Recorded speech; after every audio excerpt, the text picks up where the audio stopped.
Alabad a Jehová desde los cielos, alabadle en las alturas, alabadle vosotros todos sus ángeles, alabadle vosotros todos sus ejércitos.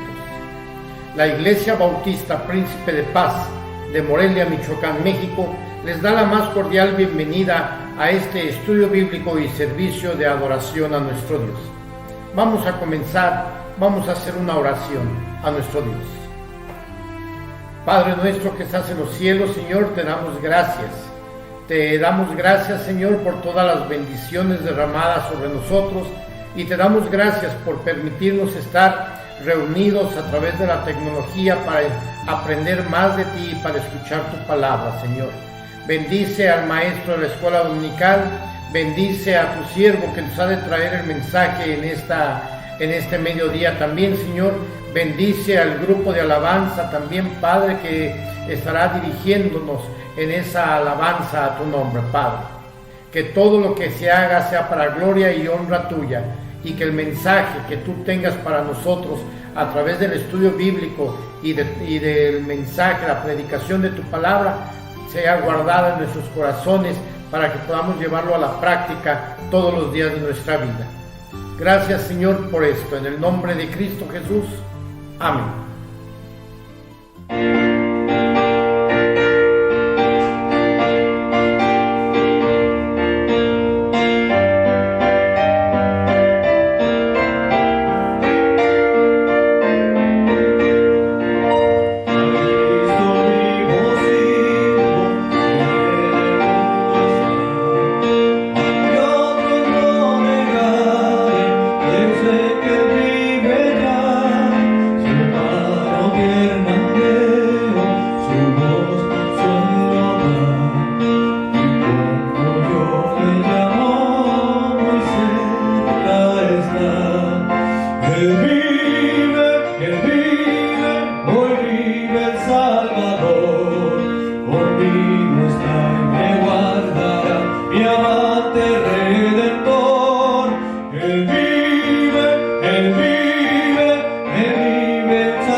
La Biblia es una colección de 66 libros, escritos bajo inspiración divina por diferentes autores en diferentes épocas, en diferentes lugares y desde distintos puntos de vista. pero unidos entre sí por una fuerte temática religiosa y un mismo mensaje espiritual. La Biblia contiene todos los géneros literarios conocidos, pero conviene recordar que los libros de la Biblia no fueron escritos con fines puramente literarios, ni fueron coleccionados como una antología de literatura bella, sino para registrar e interpretar la revelación de Dios. Por eso el autor de la epístola a los Hebreos dice que Dios habló de diversas maneras. Hebreos 1:1. Los cristianos hemos recibido la Biblia con amor y reverencia, reconociendo que Dios es su autor, es decir, como palabra de Dios. No todos los autores están de acuerdo con quién fue el primero que llamó Biblia a la palabra de Dios escrita. Miles, autor protestante, dice que el primero que llamó Biblia a las Sagradas Escrituras fue Crisóstomo en el siglo V a.C. En cambio, Moshe, autor católico, dice que el primero en llamar Biblia a las Sagradas Escrituras fue San Clemente, uno de los padres apostólicos en el siglo II después de Cristo. Como quiera que sea, los primeros cristianos no llamaban Biblia a las Sagradas Escrituras. La palabra Biblia empieza a usarse y popularizarse algunos siglos después. La Biblia tiene dos grandes divisiones: Antiguo Testamento y Nuevo Testamento. El primero en usar los términos Antiguo y Nuevo Testamento fue Tertuliano, en el siglo II después de Cristo. Varias veces en la historia y principalmente en el Sinaí, Dios se compromete a procurar el bien y la prosperidad de la nación escogida, pero al mismo tiempo, la nación escogida acepta someterse a ciertas condiciones religiosas y morales, solemnemente promulgadas por Dios. Por lo tanto, la relación de Dios con su pueblo escogido adquiere la forma de un pacto o convenio en donde ambas partes tienen su parte que cumplir. Pero mediante este pacto, alianza o convenio, Dios expresa su voluntad y le promete a su pueblo una herencia de bienes materiales y espirituales. Y fue así que la noción de pacto o alianza ligada a herencia se pasó a la noción de testamento, aunque en la Biblia la noción de testamento no expresa la voluntad de los muertos, sino la alianza de los vivos.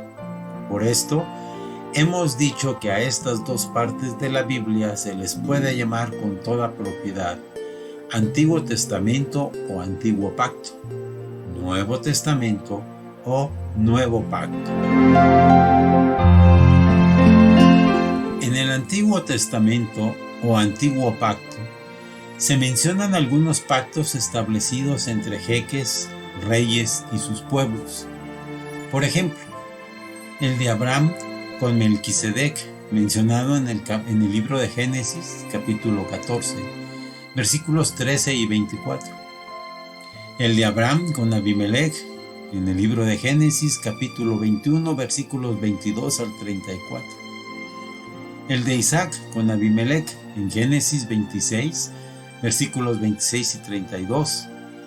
El de Jacob con Labán, en Génesis capítulo 31, versículos 43 al 55.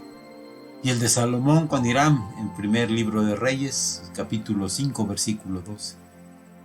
Por su parte, los arqueólogos han encontrado muchos pactos escritos en tablilla de barro, con caracteres cuneiformes, como el que impuso Rim-Sen de Sumeria a un príncipe elamita que data del siglo VIII a.C. En las excavaciones de Mari en 1936 se encontraron pactos del siglo XV a.C., establecidos entre los gobernantes de Mari y los de Asiria y Babilonia. Igualmente, se encontraron pactos entre la correspondencia de Amarna y Ugarit. Se ve entonces que en los antiguos tiempos del Antiguo Testamento, los pactos eran una parte de la cultura de los patriarcas y del pueblo hebreo. Y Dios, para hacerse entender de su pueblo escogido, usa un elemento cultural de ese tiempo, el pacto. Dios siempre se relaciona con el hombre a través de su cultura.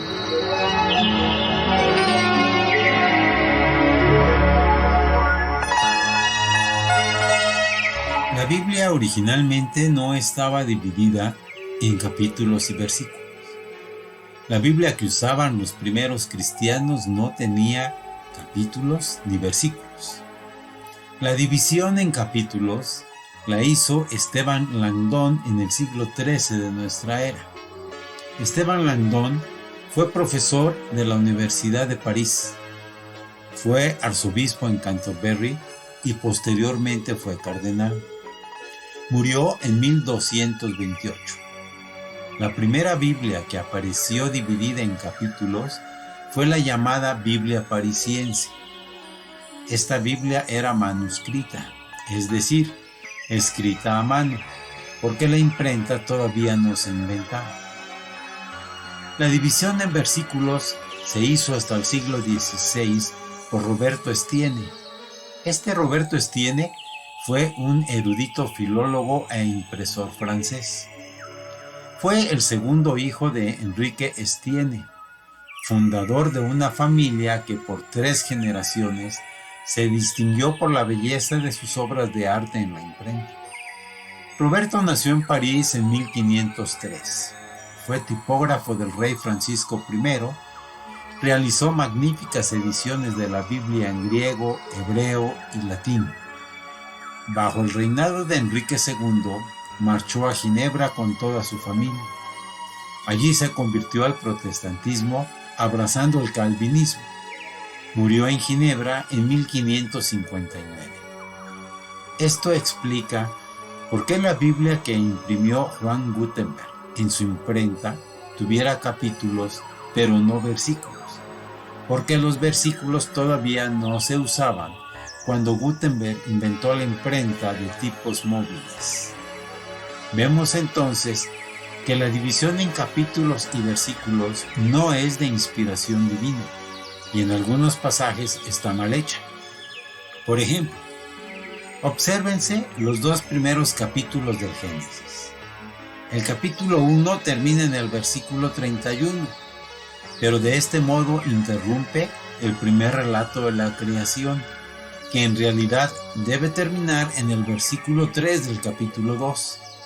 Y este capítulo 2 debió haber empezado en el versículo 4, porque es en este versículo 4 donde empieza otro relato de la creación. Sin embargo, ya no es posible modificar esta división en capítulos y versículos, porque ha sido consagrada por el uso de muchos siglos.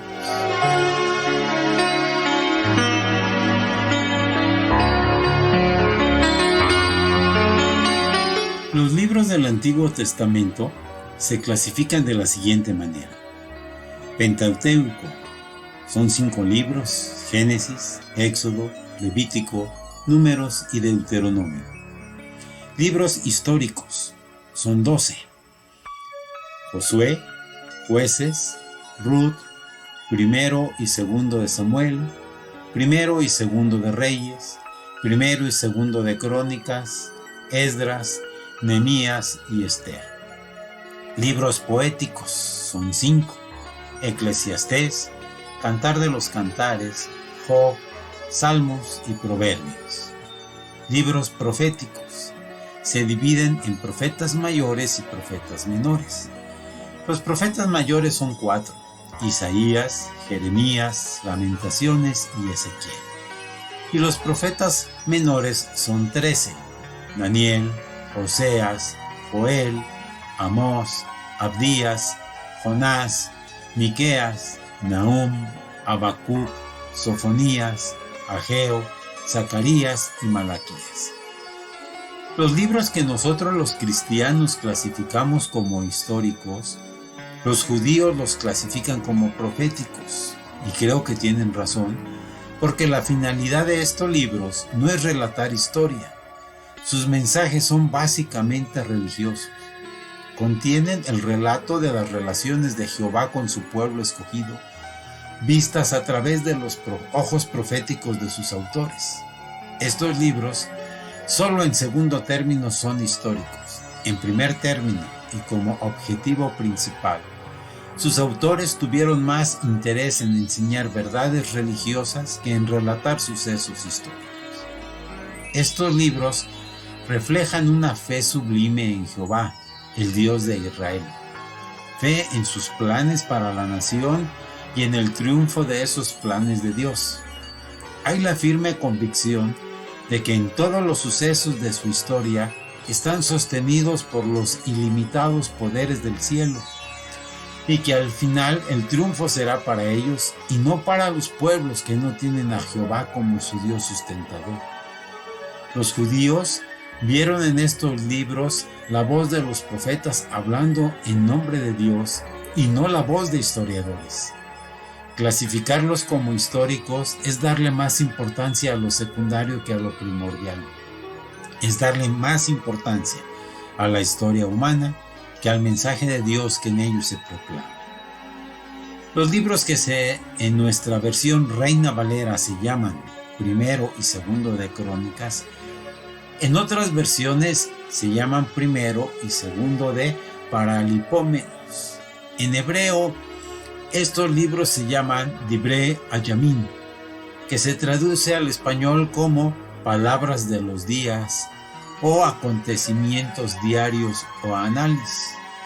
Se llaman así porque los antiguos hebreos anotaron en estos libros, como si fuera un diario, los acontecimientos más relevantes de los reyes que gobernaron al pueblo.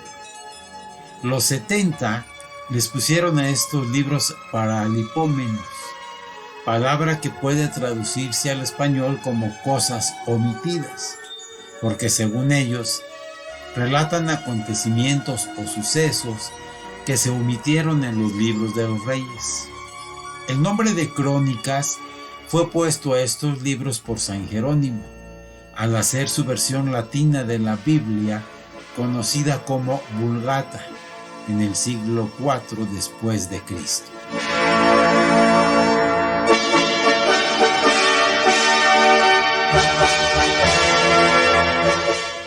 Los libros del Nuevo Testamento se clasifican de la siguiente manera: Evangelio, que son 4, Mateo, Marcos, Lucas y Juan.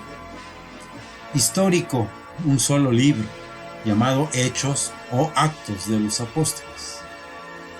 Epístolas de San Pablo, y las podemos dividir en dos grupos: epístolas eclesiales o dirigidas a la iglesia, que son 9, a los romanos, primera a los corintios, segunda a los corintios, a los gálatas, a los efesios, a los filipenses, a los colosenses, primera y segunda a los tesalonicenses.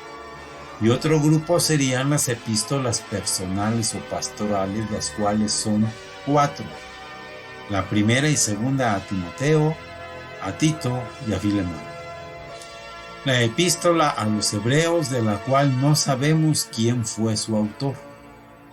Y las epístolas universales o católicas, Jacobo o Santiago, primera y segunda de Pedro, primera, segunda y tercera de Juan y Judas. Y por último, un libro profético o apocalíptico, llamado Apocalipsis o Revelación de Juan.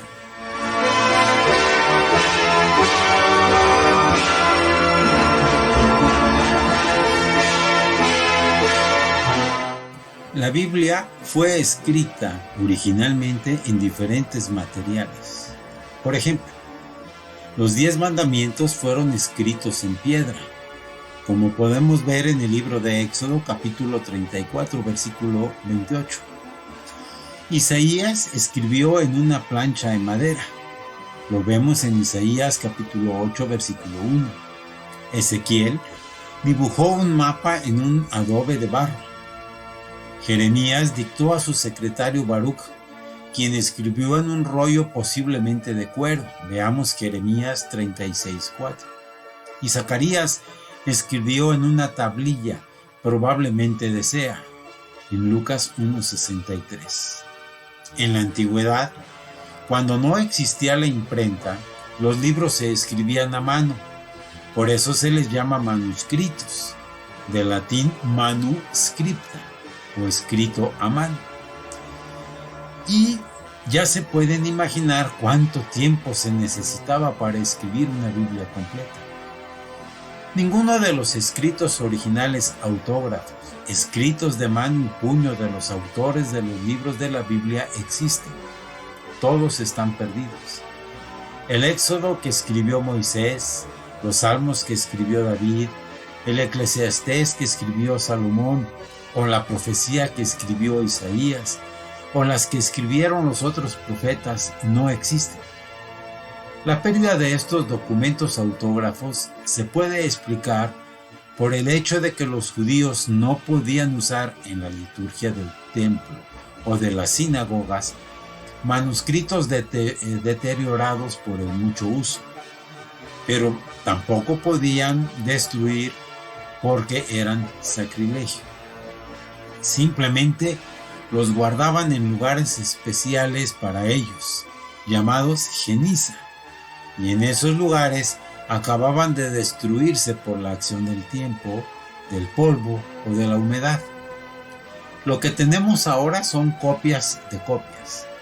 A estas copias, a las que llamamos manuscritos originales, no porque sean los autógrafos originales de los autores bíblicos, sino porque están escritos en las lenguas originales de la Biblia, el hebreo, arameo y griego. Ahora bien, el hecho de que no tengamos los autógrafos de los escritos bíblicos no es motivo para dudar de la fidelidad del texto bíblico. La Biblia fue escrita en el transcurso de 1000 años y es el libro más antiguo mejor documentado. Por ejemplo, de la Ilíada o la Odisea de Homero tampoco se conservan los originales autógrafos escritos de puño y letra de Homero. Estos están perdidos y solo se conservan, al igual que de la Biblia, copias de copias. Y de estas se conservan 12 o 15 copias en todo el mundo. En cambio, de la Biblia se conservan unas 6 o 10,000 copias. En consecuencia, tenemos más bases para confiar en el texto bíblico que para confiar en los textos homéricos. Espero que este breve estudio haya sido de bendición para ustedes. Continuaremos estudiando la Biblia y trataremos de penetrarnos más en los conceptos y el contenido de las Sagradas Escrituras. Espero, hermanos, que estos estudios muevan en ustedes el interés para leer y escudriñar las Escrituras. Dios les bendiga.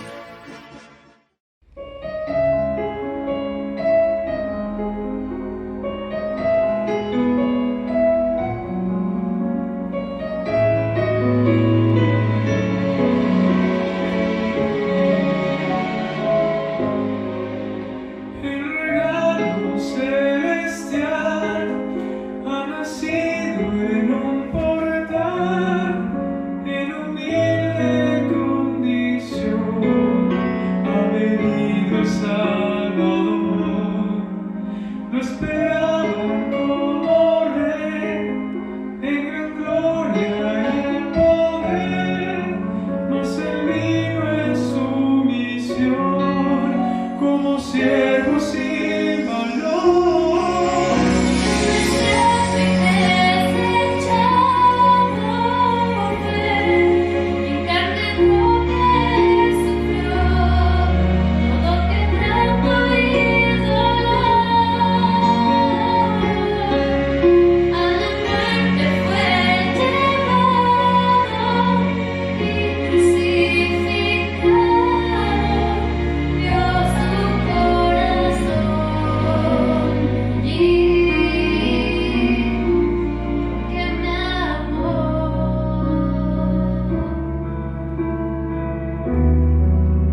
Oh Gálatas insensatos, ¿quién os fascinó para no obedecer a la verdad? A vosotros ante cuyos ojos Jesucristo fue ya presentado claramente entre vosotros como crucificado. Esto solo quiero saber de vosotros. ¿Recibisteis el Espíritu por las obras de la ley o por el oír con fe? ¿Tan necios sois? Habiendo comenzado por el Espíritu, ¿ahora vais a acabar por la carne? ¿Tantas cosas habéis padecido en vano? Si es que realmente fue en vano. Aquel, pues, que os suministra el Espíritu y hace maravillas entre vosotros, ¿lo hace por las obras de la ley o por el oír con fe? Así Abraham creyó a Dios y le fue contado por justicia. Sabed, por tanto, que los que son de fe, estos son hijos de Abraham, y la Escritura, previendo que Dios había de justificar por la fe a los gentiles, dio de antemano la buena nueva a Abraham diciendo: en ti serán benditas todas las naciones, de modo que los de la fe son bendecidos con el creyente Abraham.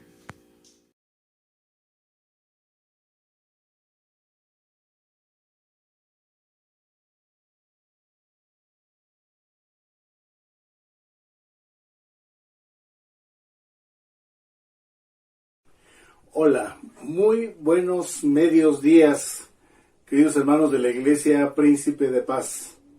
Es un placer saludarles. Y después de 365 días, porque hace un año exactamente me invitaron para estar en su iglesia y compartir el mensaje en esa ocasión. Si ustedes lo recuerdan, ahora en 365 días de pandemia, los estamos viendo todos a través de estos medios, a través de la comunicación virtual. Y en esta mediodía me da mucho gusto poder saludarles y poder compartir algo de las experiencias que como cristianos nosotros hemos vivido durante nuestra existencia. Yo quiero principiar diciendo que el pensamiento del apóstol Pablo cuando escribe a los Gálatas en el capítulo número 2 dice: con Cristo estoy juntamente crucificado, y ya no vivo yo, mas vive Cristo en mí, y lo que ahora vivo en la carne, lo vivo en la fe del Hijo de Dios, el cual me amó y se entregó a sí mismo por mí. Este año que ha sido muy especial, podemos decir, mucha gente dice: ¿cuándo se terminará esta pandemia? ¿Cuándo nos volveremos a reunir? ¿Cuándo habrá reuniones presenciales, reuniones sociales, reuniones familiares, reuniones en las que podamos abrazarnos, saludarnos, extender la mano y no solamente estrechar los lazos de amistad, sino también compartir los alimentos? Sin embargo, en este tiempo, muchos han disminuido en su fe, en su conexión para con el Señor. Con tristeza hemos visto que en muchas de las iglesias, muchos de los miembros no se conectan a los servicios, en los cuales se hace el esfuerzo a través de los medios digitales de poder compartir la palabra. Y con tristeza vemos también que muchos están saturados de estos mensajes y escuchan mensajes de diferentes iglesias, de diferentes hermanos, y llega tanto el alimento que, como decía, nos llegamos a engordar espiritualmente con este alimento. Sin embargo, yo quiero manejar 3 puntos muy importantes que nos dice Gálatas a partir del capítulo número 4 en esta ocasión. Miren ustedes, en el capítulo número 3, en este capítulo dice el apóstol Pablo unas palabras muy fuertes: oh Gálatas insensatos, ¿quién os fascinó para no obedecer a la verdad? A vosotros, ante cuyos ojos Jesucristo ya fue presentado claramente como crucificado. Esto solo quiero saber de vosotros: ¿recibisteis el Espíritu por las obras de la ley o por el oír con fe.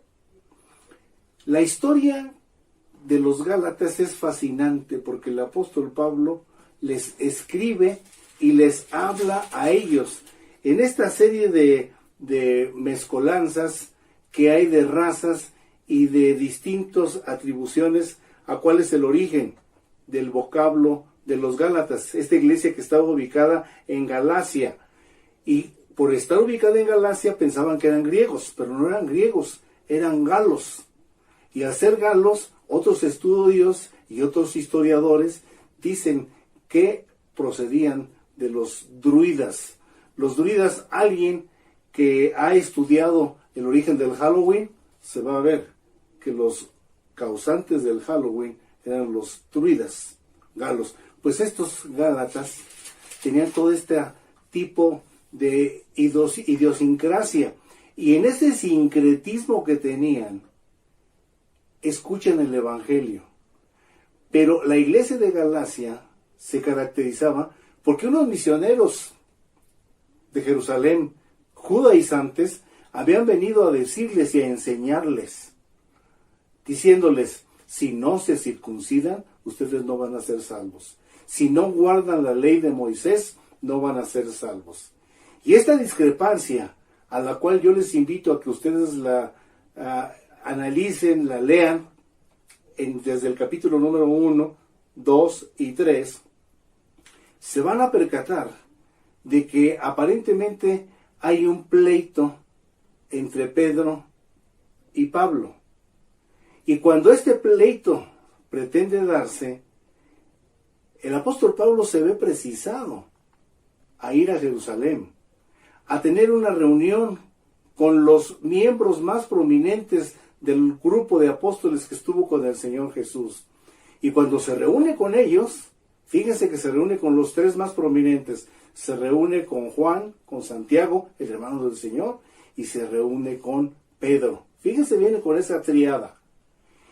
Y coinciden exactamente en las enseñanzas. Y aquí yo quiero hacerles una observación a ustedes. ¿Quién le enseñó a Pablo ese ejercicio del apostolado para que él pudiera decir con precisión exacta las mismas enseñanzas que en 3 años Jesús les dio a los 12 apóstoles que él escogió? Pues ¿quién?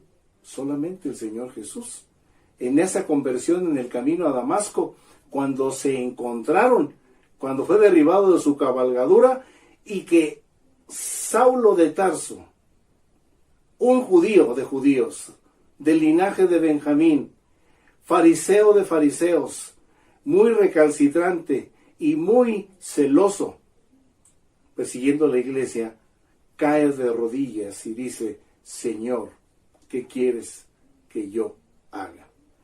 Y esa enseñanza que tiene el apóstol Pablo, intercambian ideas y quedan fascinados los apóstoles por decir: pues no hay nada en contra, están recibiendo el mismo mensaje. Por eso Pablo, cuando les escribe a los Gálatas desde Corinto, les está diciendo quién les enseñó. Cuando dice en el capítulo número 3, versículo 3, ¿tan necios sois? Habiendo comenzado por el Espíritu, ¿ahora vais a acabar por la carne? Aquí es importante que ustedes entiendan. Nosotros, cuando aceptamos al Señor Jesús, cuando, al igual que Pablo, le decimos al Señor: ¿qué quieres que haga? Transforma mi vida. El Espíritu Santo viene a nuestras vidas. Y cuando recibimos al Espíritu Santo, dice que ya lo pasado quedó atrás. A partir de ahora somos hombres nuevos. Pero para ser hombres nuevos, ya no tenemos que practicar las obras de la carne que antes practicábamos. Y muchos pudieran decir: ¿y cuáles son esas obras de la carne? Les invito para que se vayan hasta el capítulo número 5, porque la carta a los Gálatas son solamente 6 capítulos, pero en el capítulo número 5, fíjense bien ustedes que dicen: las obras de la carne. donde el Espíritu vence, lucha y triunfa sobre el pecado. ¿Y cuáles son las obras de la carne?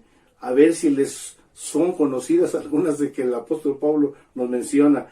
Dice, son manifiestas, porque son palpables, las podemos percibir, las podemos ver. ¿Cuáles son?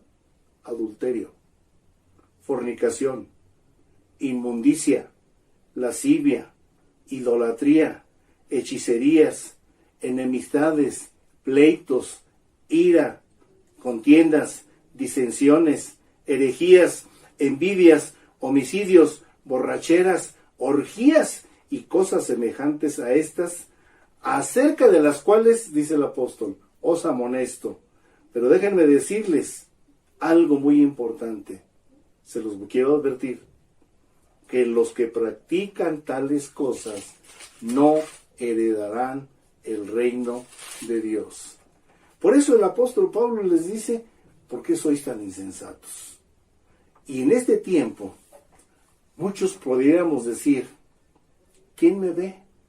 ¿Quién me oye? Estamos encerrados, estamos en pandemias, pero miren, hay un ojo que todo lo ve. Si cuando nosotros estábamos en el vientre materno, dice el rey David, y dice Job, tu embrión vieron mis ojos, tus ojos vieron mi embrión cuando yo estaba en el vientre de mi madre.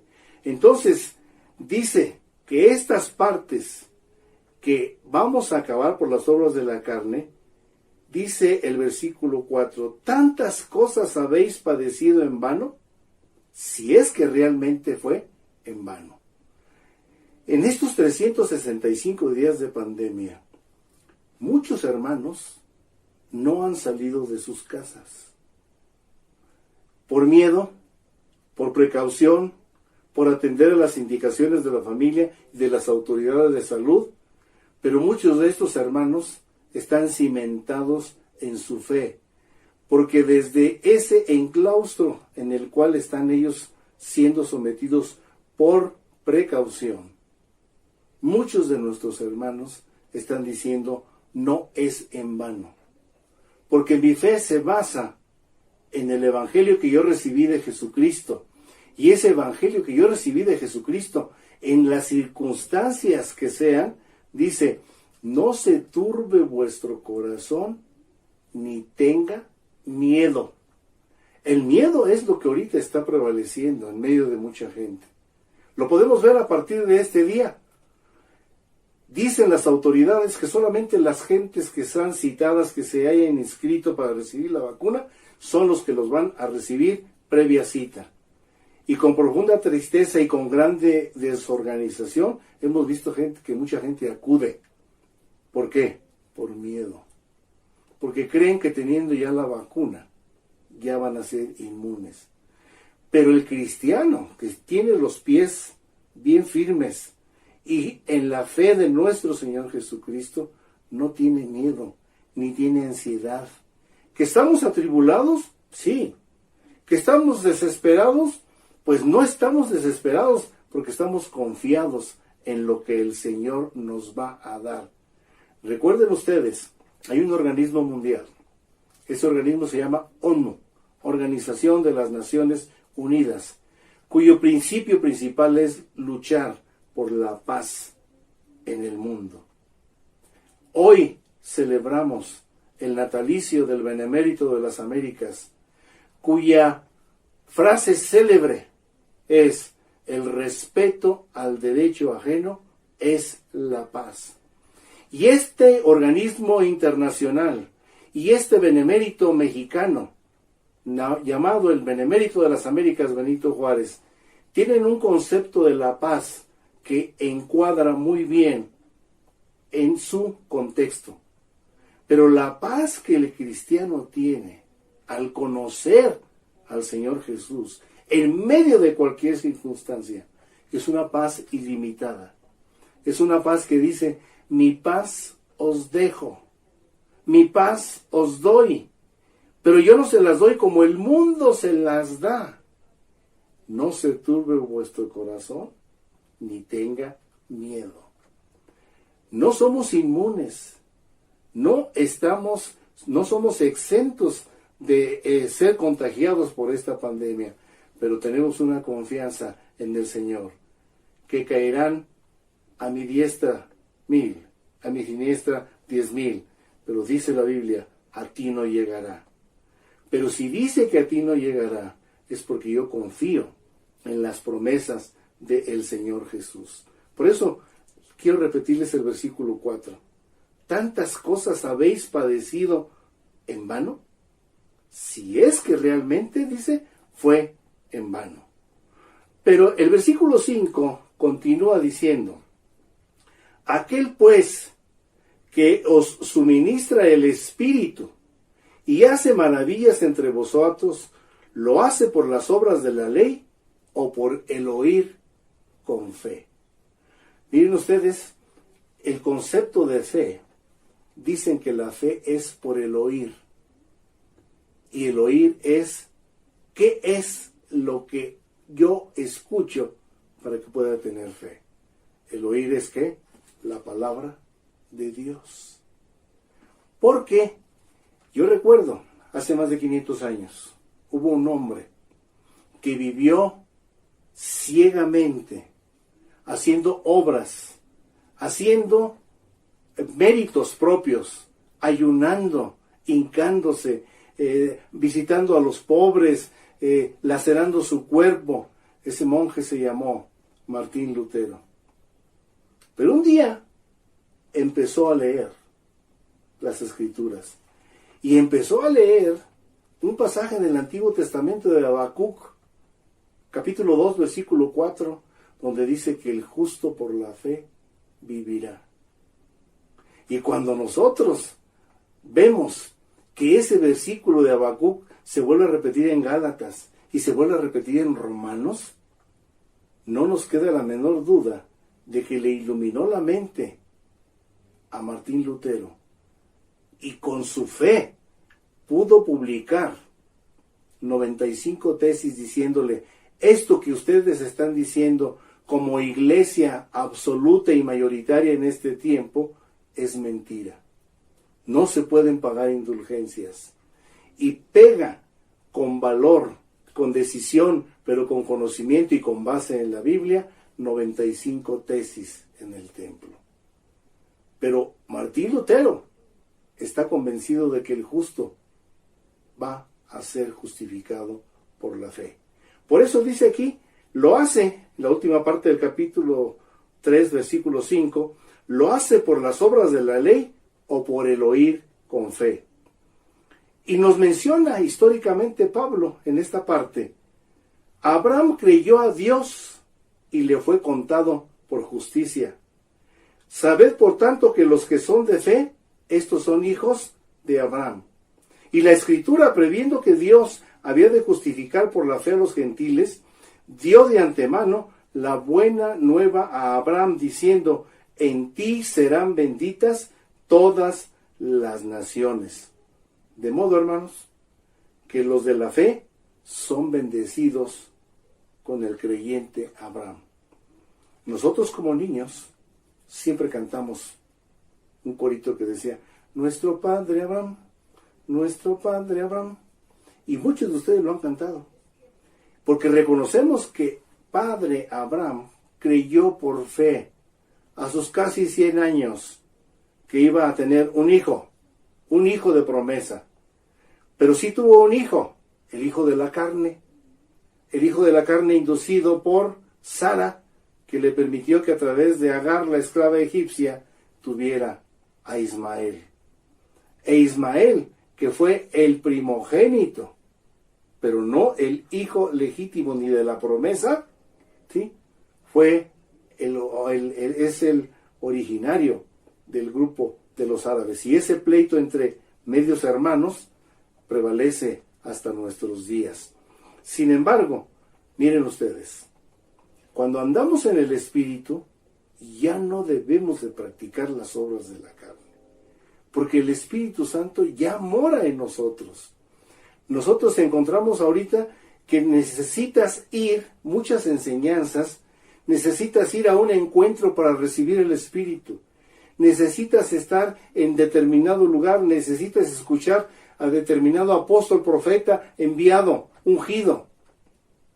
Cuando lo único que tenemos que hacer es creer en el Señor Jesucristo y serás salvo tú y tu casa.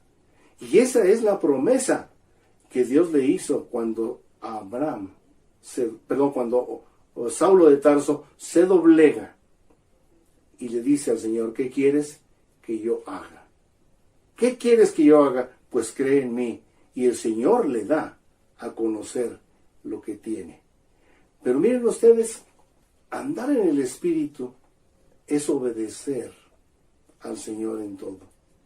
El Espíritu Santo que mora en nosotros es una de las tres personas de la Trinidad más importante en estos tiempos. ¿Por qué? Porque Dios el Padre, el Creador, ya hizo su obra, nos hizo a nosotros. Hizo su obra enviando a su Hijo Jesucristo. Su Hijo Jesucristo se hizo carne y se humanizó. Nació como nosotros, como un bebé, con una característica: sin cometer pecado, haciendo la voluntad de Dios. Cuando le preguntaban a Jesús, ustedes recuerdan, aquí están tu madre y tus hermanos. Jesús decía: ¿quién es mi padre? ¿Quién es mi madre? ¿Quiénes son mis hermanos? Mis hermanos son los que hacen la voluntad de mi Padre que está en los cielos. Y él se gozaba siempre en hacer la voluntad del Señor. Ya hizo su obra. ¿Y cuál fue la obra magnífica? El pastel de la cereza, su muerte en la cruz. Pero ese pastel de la cereza se manifiesta cuando nosotros escuchamos por fe que Jesús no se quedó en la tumba. Y tan clara fue su resurrección, su vivencia, 40 días entre nosotros, que se presentó con pruebas indubitables, con pruebas palpables, tangibles, que no le quedó la menor duda a todo el pueblo, a más de 500 gentes que le vieron ascender a los cielos y escucharon una voz que decía: este Jesús, así como le veis ir al cielo, así mismo le veréis venir. Y esa es la fe, y esa es la confianza, y esa es la obra que el Espíritu Santo hace en todo aquel que cree en el Señor Jesús. Pero hay que obedecer al Señor Jesús. Y nosotros, los que ya hemos aceptado al Señor Jesús, hemos cumplido con dos ordenanzas que nos deja el Señor. Los que vienen de la iglesia tradicional, de la iglesia mayoritaria, se van a dar cuenta de que tienen que hacer un sinnúmero de actos llamados sacramentos, que tienen que hacer una serie de sacrificios. En este tiempo que se le llama de la Cuaresma, tienen que abstenerse de ciertos alimentos que ya han sido exentos en algunos sacrificios. Tienen que pagar algunas mandas, cumplir algunas penitencias, tienen que hacer ciertas cosas. Y cuando nos dice aquí que la salvación es por gracia, por medio de la fe, y que ya no tenemos que hacer nosotros absolutamente nada, por lo cual nosotros tengamos que pagar un precio para tener la salvación. El único precio es oír. ¿Oír qué? La palabra de Dios. Escuchar de Jesús, que el Espíritu Santo, al aceptarlo, mora en nosotros, y que al morar en nosotros, Él que es el que nos hace que seamos transformados en otros nuevos hombres por el conocimiento de Jesucristo. Pero de esos sacramentos que menciona la iglesia mayoritaria, que son 7, en la Biblia nos encontramos con que el Señor Jesús nos exhorta a cumplir solamente 2. La cena del Señor. ¿Qué es la cena del Señor? Pues es ese memorial, ese recordatorio del sacrificio, cuando Jesús lo instituye en el aposento alto diciendo: esto es mi cuerpo, que por vosotros es partido. Haced esto en memoria de mí. Esta es mi sangre, que por vosotros es derramada. Y cada vez que hagáis esto, la muerte del Señor anunciáis hasta que Él venga. ¿Y del bautismo qué podemos decir? Del bautismo no aceptamos nosotros el bautismo infantil, porque en la Biblia está bien claro que el bautismo tiene que ser por inmersión en alguien que, de acuerdo a la enseñanza que nos da Mateo capítulo número 28 en los últimos versículos, dice: por tanto, id y haced discípulos. ¿A quiénes? A todas las naciones. Todo este globo terráqueo va a ser incluido ahí. Pero tú, hermano, tu amigo que estás viendo, también eres incluido de manera personal e individual, porque Dios va a juzgar a todos, y cada uno de nosotros vamos a comparecer ante el tribunal de Dios. Entonces, si nosotros escuchamos el Evangelio, dice, enseñándoles que guarden todas las cosas que yo les he mandado. Y también indica bautizándoles. Y nos dice cómo debe de ser bautizado. ¿Sí? Pero la promesa más importante: yo estoy con vosotros todos los días hasta el fin del mundo.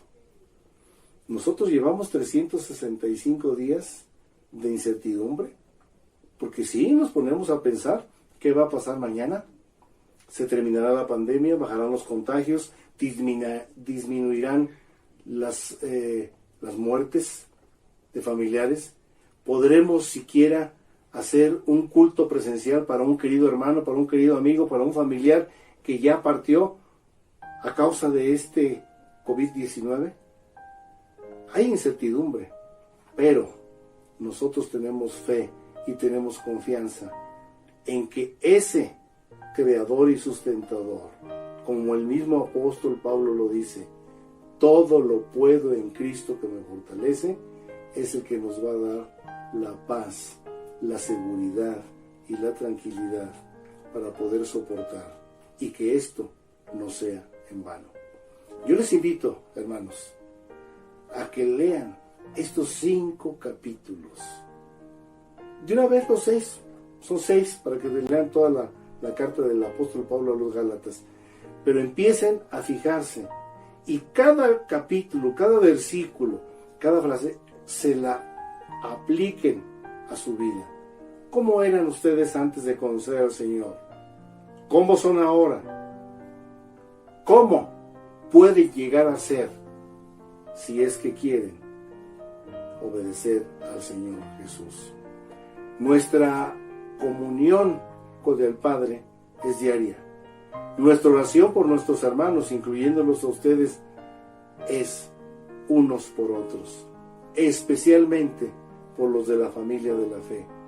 Y ¿saben qué, hermanos? Si nosotros estamos bien de salud, si no nos ha faltado el trabajo, si no nos ha faltado el alimento en la mesa, si no hemos sido infectados, ¿saben por qué es? Por 2 motivos. Número 1, porque nuestro Padre es fiel a sus promesas y no las cumple. Y número 2, porque alguien, sin que nosotros nos demos cuenta, está orando por nosotros. Y si nosotros nos sentimos de repente apachurrados, débiles, angustiados, de repente viene como una inyección de ánimo, viene como de repente aquel que dice, caray, ya nos alivianamos. ¿Y saben qué es? Que alguien está orando por nosotros. ¿Has sido tú movido, motivado, sin que nadie te lo diga, de repente a orar por algún hermano que dices, ay, me acordé de aquel hermano?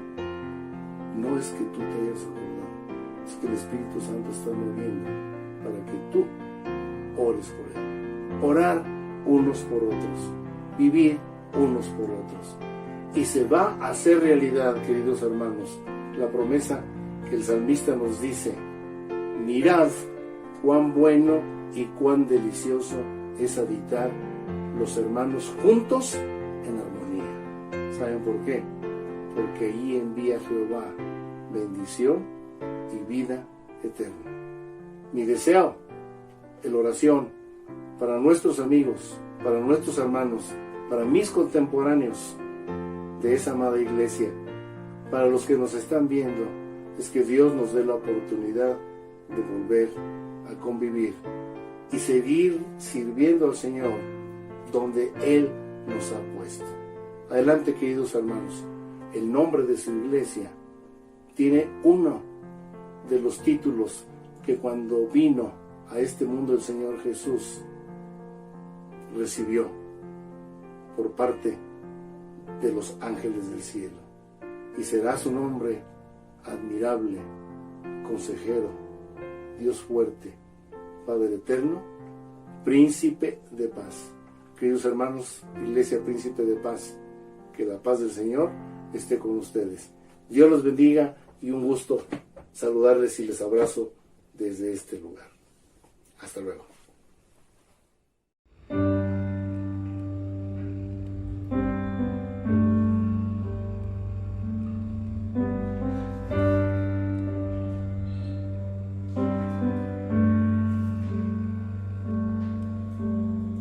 Sublime gracia del Señor, que un pecador salvó.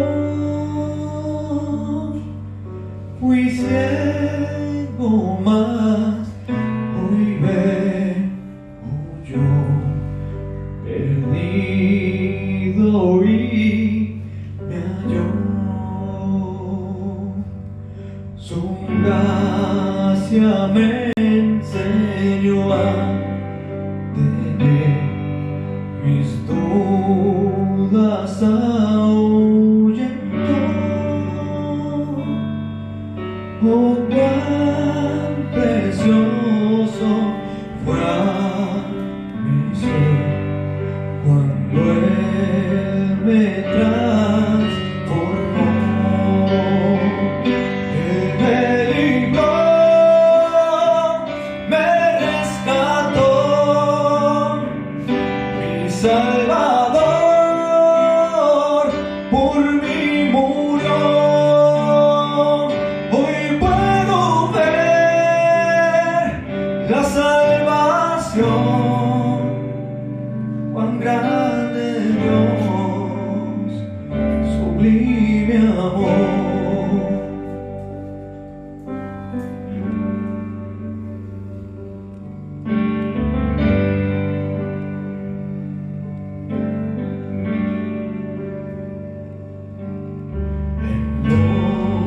Peligros y aflicción que he tenido yo,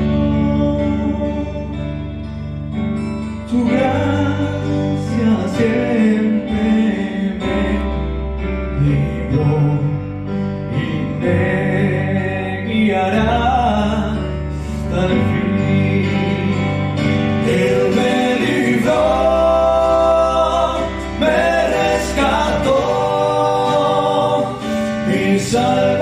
Salvador por mí murió. Hoy puedo ver la salvación, cuán grande Dios, sublime amor. Él me libró, me rescató, Salvador por mí murió. Hoy puedo ver la salvación, cuán grande Dios, sublime amor.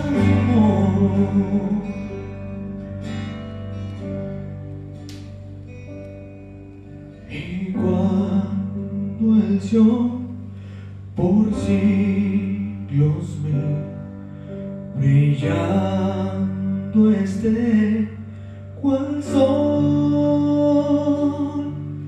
por siempre cantaré allí su amor que me salvó.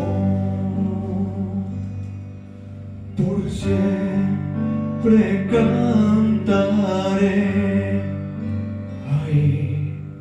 su amor que me salvó. Hemos llegado al final de nuestro servicio de adoración a nuestro Dios. Le damos gracias a Dios por la vida de nuestro hermano David Correa, a quien Él usó en este mediodía para traernos su palabra. Pedimos a nuestro Dios nos dé ese deseo de guardar en nuestros corazones las enseñanzas de este domingo para que las podamos llevar a cabo todos los días de nuestra vida. Los invito para que el próximo jueves a las 7 de la noche nos acompañen en nuestro servicio de adoración a nuestro Dios. Si usted tiene alguna petición o algo por lo cual quiera usted que nosotros oremos a nuestro Dios y pongamos en las manos de nuestro Dios su petición, háganoslo saber a través de los comentarios de nuestra página oficial de Facebook. Nos pueden encontrar como Iglesia Bautista Príncipe de Paz de Morelia, Michoacán. Próximo jueves a las 7 de la noche nuestro servicio de oración. Están todos invitados. Vamos a terminar haciendo una oración a nuestro Dios. Acompáñenme ahí en sus hogares. Padre nuestro que estás en los cielos, Señor, gracias te damos. Gracias te damos, Padre, porque nos permitiste estar reunidos aquí en este servicio de adoración a ti. Gracias, Padre, por la vida de nuestros hermanos que participaron, el maestro de la escuela dominical, el grupo de alabanza, por tu siervo, nuestro hermano David Correa, que nos ha traído el mensaje en este mediodía. Gracias, Padre, porque tú los has usado a todos y que las enseñanzas que hayamos obtenido en esta mañana, en este domingo, sean guardadas en nuestro corazón y pon en nosotros ese deseo, Señor, de llevarlo a la práctica todos los días de nuestra vida. Quédate en los hogares de cada uno de los hermanos que estuvieron siguiendo esta transmisión. Bendíceles, Señor, y suple todas sus necesidades. En el nombre de Cristo Jesús. Amén. Paz sea a los hermanos y amor con fe de Dios Padre y del Señor Jesucristo. La gracia sea con todos los que aman a nuestro Señor Jesucristo con amor inalterable. Amén.